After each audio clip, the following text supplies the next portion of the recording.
I don't know about you guys, but just seeing Tim Walz's face just kind of irritates me. It just kind of puts me in a bad mood. It might be just me. I could be just having some maybe some Tim Walz derangement syndrome or something like that. But I mean, this guy, I don't even understand how anyone considered backing this guy. And I can understand why people are calling for Tim Walz to step down as governor, because he's clearly not a good leader. And what was really scary is that he was almost a leader of the country. Now, thankfully, that didn't happen. But this guy, he's a lunatic, and he proves it on a regular basis. And he has this tendency to try to make himself seem like he's greater than thou. Like, you know, like his crap doesn't stink and he's perfect and his party's perfect. And now he's trying to make it seem like the Democratic Party doesn't need any kind of leadership. It's really weird what this guy's been saying and what he's been caught saying. But let's just go and roll a clip. I thought I hit the play button. I don't think the name calling works, although I do reserve that for that name who was on. Whoa. So this guy's like cursing and they're cheering this guy on. He's like dropping S-bombs and I mean, but is this where we're at? Is this where the Democratic Party's at right now, where you just curse and you just say whatever and your party supports you, you graffiti and, you know, light on fire other people's personal property? Is this what the Democratic Party has really boiled down to? You got that little stock app? I added Tesla to give me a little boost during the day. 225 and dropping. So this genius, clearly he's not a financial scholar, this Tim Walz. In fact, we actually saw how poor he is. There was actually an article that came out comparing Tim Walz's net worth compared to J.D. Vance's net worth, because they're both at the time they were VP candidates for the United States of America. And Tim Walz is basically, he's just broke. So I guess I'm not really surprised that he'd make a ridiculous, ignorant, low IQ statement such as, you know, him basically hoping and laughing at the fact that Tesla stock is going down, just completely oblivious to the fact that most Americans likely have Tesla stock in their investment retirement portfolio accounts. So him hoping and potentially encouraging people to do negative things with regard to Tesla vehicles ultimately has typically some negative effects on the Tesla stock.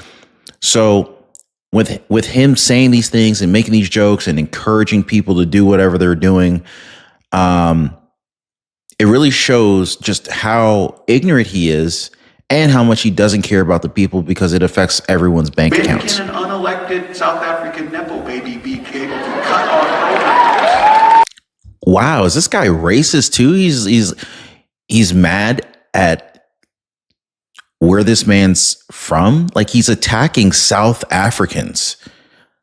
I thought this was the Democratic Party and the party of joy, right? I don't hear any joy coming from this guy. He just keeps attacking people. And that sounded kind of racist to me. So Tim Walz is now calling Elon Musk a Nepo baby. Will name-calling work for the Democrats the way it has for Trump? What is Let me that? just tell you some of the names Trump called people. What does that even mean? Sleepy Joe, Crooked Hillary, Crying Chuck, Pocahontas, Crazy Bernie, Little Marco, Low Energy Jeb, and Lion Ted. And those are his friends. not. I don't care all that much about the. So both sides have called each other names. Okay, so we're even. Can we stop with the name calling and actually get some work done and turn this country around? But with due respect to Tim Walz, I totally disagree with him cheering the plummeting of Tesla stock, and let me tell you why.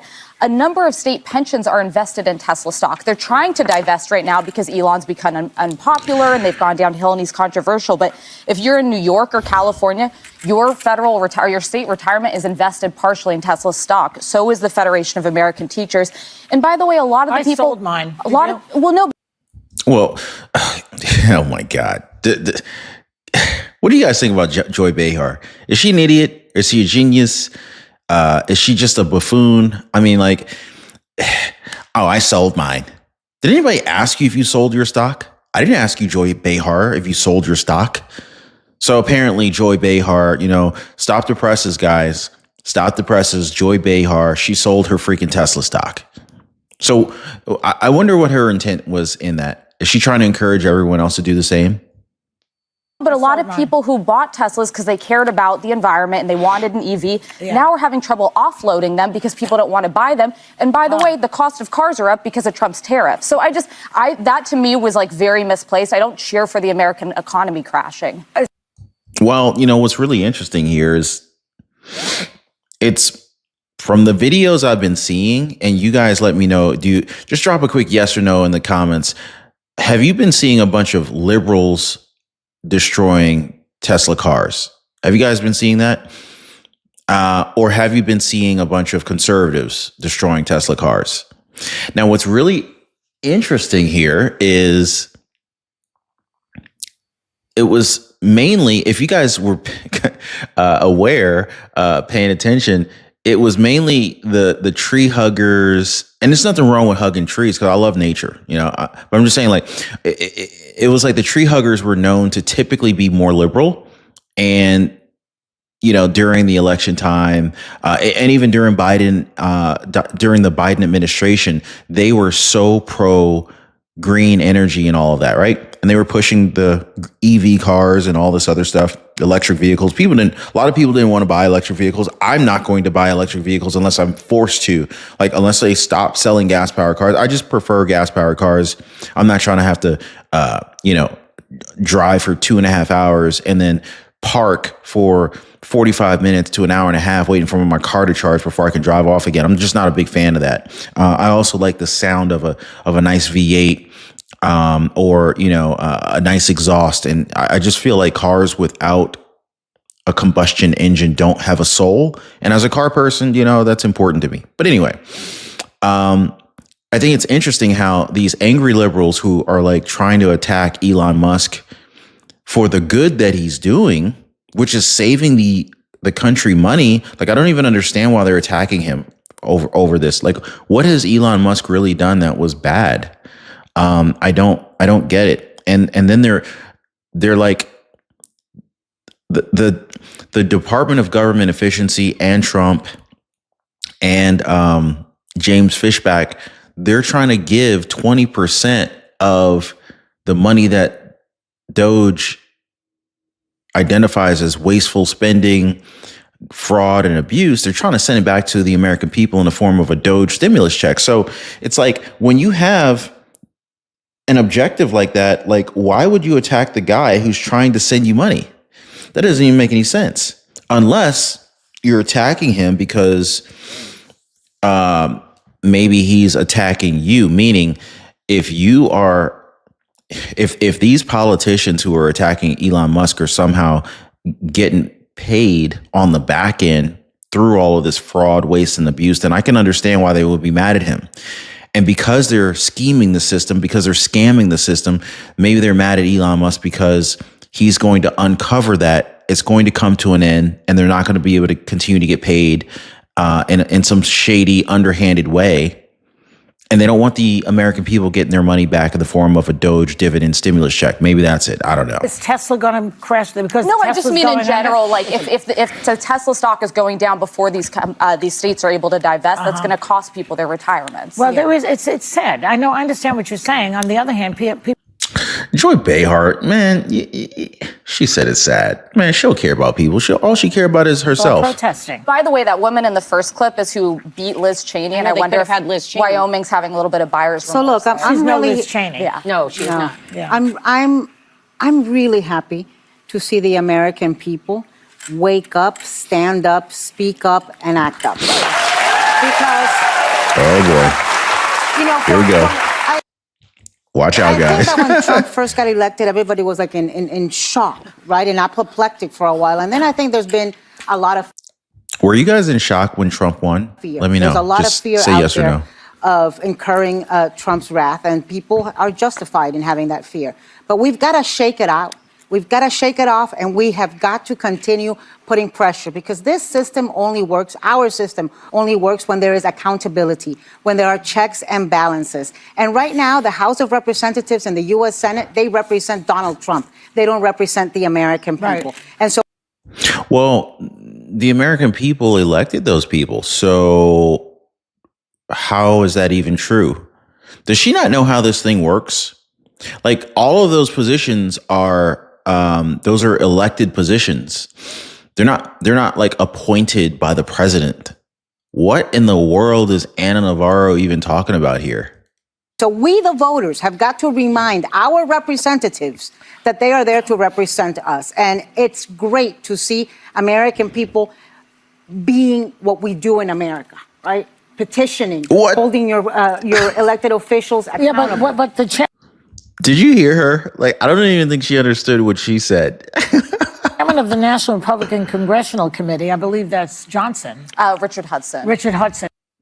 So no one understands who's doing what, or like what the positions are. These ladies are just slapping the gums. Like, what's going on here? He is telling Republicans, don't do the town halls. Yeah, don't attend. Don't attend. Which That's rather un-American right there. It's very I'm waiting for Sunny Hostin to just stick her foot in her mouth. un-American, and it's cowardly. Yeah. Because if you are just, stepping in line, the way Republicans generally do, behind a candidate that is harming the economy, Yeah. I mean, you need to listen to the people that put you in office. Instead of being so concerned about maintaining power, why not be more concerned with helping people? And Wait, this is coming. Sunny Hostin's, as a Democrat, she's making these statements. It's like, shouldn't the Democratic Party be listening to the people too? I feel like the Democratic Party had a chance to win, but because they didn't listen to the American people, they got destroyed, and they just keep attacking Trump. And if that's their only strategy, like they don't have any like policy that they can campaign on that people want to get behind, because they're not listening to the people. They're ignoring the people. And you got people like Sunny Hostin over here talking about, oh, well, you need to listen to the people. The people have spoken. That's why Trump won all the swing states, and he won the popular vote and the electoral vote, right? I mean, yes or no in the comments, guys. Am I right or wrong on that? And that's the thing that I'm so much more concerned about, right? And in terms of Tesla stock, I think the bottom line is the only thing that these oligarchs and these billionaires care about is their money. That's what they care about. This is so. I feel like, I don't know. I've never been on the View set. I feel like there's probably some sign that gets lit up that says applause or clap or whatever. Because first of all, why does the whole crowd, why does the whole audience just decide to clap at one time, right? Did she say something that was so profound that would encourage the entire audience to just clap right there? I don't think so. She said that, these billionaires and oligarchs, all they care about is their money. First of all, I don't even really think that the average person knows what an oligarch is. I don't even know what an oligarch is. I'm gonna have to Google that. What's an oligarch? Does anybody know what an oligarch is? But anyway, here's the thing. It's not just billionaires that own Tesla stock, you Sunny Hostin. Dude, there are millions of people who own Tesla stock, either directly as individual investor stockholders of the Tesla stock. But there's also like millions of Americans who have Tesla stock in their target retirement funds portfolio. They have Tesla stock in their company pension. So it's like she's being so ignorant in what she's saying that she's actually harming the people, like harming regular people, not just the billionaires and the oligarch that she's trying to like isolate. That's the thing that kills me. There are so many people who own Tesla stock, and it's not just the rich. It's not just the wealthy. It's the middle class, and even some poor people who are trying to not be poor anymore and actually build wealth own Tesla stock. Unbelievable. I mean, like there's so many like investment companies and brokerages out here that offer fractional shares. So like even if Tesla stock is like too expensive to buy one share, you can now buy pieces of the Tesla stock. Like you can buy whatever you can afford. You can buy like $5 worth of Tesla stock. So it's everybody. I don't even know what she's talking about. She don't know what she's talking about. And it's unfortunate that there will be Americans that will be harmed because of this Tesla stock going down. But it's also very unfortunate that many Americans will be harmed because of Elon Musk's policies and because of what he's doing with those. But it's not, Elon Musk is not even a lawmaker. That's the thing that wiles me out. Like Sunny Hostin, she's trying to attack Elon Musk, and she's trying to attack Elon Musk's policies. Elon Musk is not creating any policies. Elon Musk's role as the head of Doge is to simply identify the waste, identify the fraud, and identify the, any kind of thievery or fraud that's taken place. It's on Trump's administration to decide what to do with that information. So I really don't know why Sunny Hostin is like flipping out and attacking Elon Musk over this, because Elon Musk doesn't have any policies because he's not a politician. What does Musk lose by the thing in all of this? If he loses Tesla, he loses the majority of his wealth. That's the majority. But he still has a lot left. Yeah, but he could just try paying taxes, and then we'd feel a little more fancy. Okay, so now they're going to attack Elon Musk for not paying taxes. Well, the funny thing about the IRS is like when you don't pay your taxes, they will just come and they will garnish your money. They'll just take it from you. And if you evade your taxes, you go to jail. So if Elon Musk wasn't paying his taxes, the IRS would have just taken it from him. They already know he's got the money. And B, if he was evading his taxes, he wouldn't be in the White House, he'd be in jail. So I feel like Elon Musk is probably going to come after these women for lying about him. As well. And I think financial boycotting, using the power of your dollar is very, very effective. And it will be effective with Elon Musk. Yeah, it sure is effective. But Sunny Hostin doesn't know anything, because if she had decided to open her eyes and pay attention, many of these radical liberals are attacking Elon Musk Tesla properties. They're attacking Tesla properties, whether it's other people's personal vehicles that are Teslas. They're attacking brand new Teslas on the Tesla dealership lots. They're attacking the Tesla dealership itself. So that's not voting with your dollars. That's vandalism, and it's borderline domestic terrorism. So Sunny Hostin is not practicing what she's preaching. Now, if you looked at from a conservative perspective, what happened when Bud Light decided to use a transgender person to promote their product? Well, conservatives who used to like that Bud Light product decided, hey, I don't like it anymore, or I'm not going to buy it anymore. And they decided to not purchase it. And so that was actually the conservative party voting with their dollars, not the Democratic Party, not the Liberal Party. Sunny Hostin is so confused right now. It's really ridiculous. Bothered me about those clips of the town halls was that Representative Harriet Hagman, her tone, because she's forgetting who her boss is. Her boss is all those people she's speaking to. And as she said, like, calm down, you're freaking out. Why are you so obsessed with the federal government? I kind of was a little shocked that she felt that was appropriate. There's a Democrat coming out of Colorado that I'm really into right now, Representative Jason Crow. And he talks about how every leader should consider themselves a servant of the people that they are leading. Right. His background is military, and he says every time you approach these rooms, you are a servant to everyone in that room. Those are also the people that elect you or vote you out the next time around. So I think that seeing everyone in these town halls is hopeful, to see them coming out, like you said, acting out, speaking out. That's where to do it. But I tend to think that when we look at the name calling that Tim Walz spoke about, I think that Trump does that well. Nobody trumps better than Trump does it well. The only time they can compliment Trump, regardless of how many wins that he's had for the American people, they don't want to talk about that. They want to talk about Trump's name calling. Unbelievable. But this is the view, guys. This is the view. It's pretty sad, folks. What are your thoughts? Let me know in the comments down below. If you guys appreciate the video, please take a second, hit the like button, subscribe to the channel. We'll see you guys next time.